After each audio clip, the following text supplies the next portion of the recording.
2025 metais socialinėme tinkle LinkedIn atlikta apklausa rodo, kad net 40% aukštą išsilavinimą įgijusių žmonių nedirba pagal savo įgytą specialybę. Kaip manot, ar aukštasis išsilavinimas vis dar yra reikalingas norint gauti gerą darbą? Žinoma. Kodėl?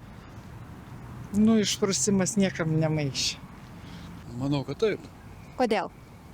Todėl, kad vis tiek reikia susipažinti su akademinė kultūra, įgyti patirties katedrose ir fakultetuose. Manau, šiuo metu tai nėra būtinybė, nes darbdaviai labiau ieško tokių darbuotojų, kurie turi daugiau patirties, nei tokių, kurie turi diplomą.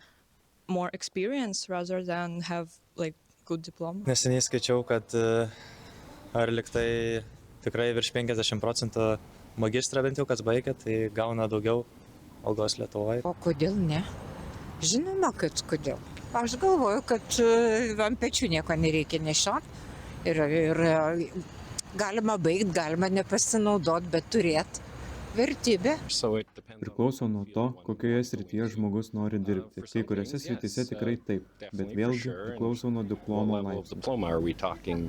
Bakalaurą rašantis politikos mokslų studentas Emilis Mikulskis džiaugiasi, kad veiklos nevyriausybinėse organizacijose susijusios su jos studijomis padėjo susirasti darbą dar nepabaigus mokslų. Aš dirbau beveik visą savo studijų laikotarpį, nedirbau tik tais dalį 3 kurso bei 4 kurso maždaug pusę metų.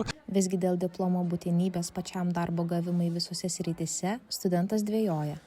Man atrodo, be abejo užtruks ir nebus, kad pirmą savaitę po bakalauro įgavimo tu jau iš karto būsi paklausi prekę darbo rinkoje ir iš karto garantuotai gausi darbo vietą. Kalbėdamas apie gyvenimą po studijų, Emilis pripažįsta, jog nesitikė darbo gauti iškart, bet jo ieškosis pagal įgytą specialybę.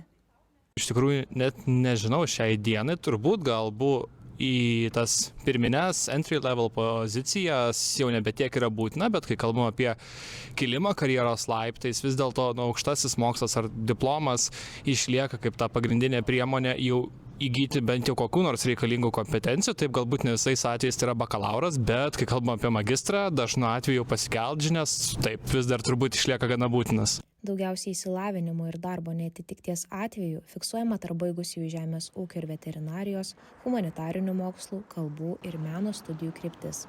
Viena tokių absolvenčių Justė Bakanaitė, baigusi kūrybinių industrijų studijas, dabar dirba klientų aptarnavimo vadybininkė.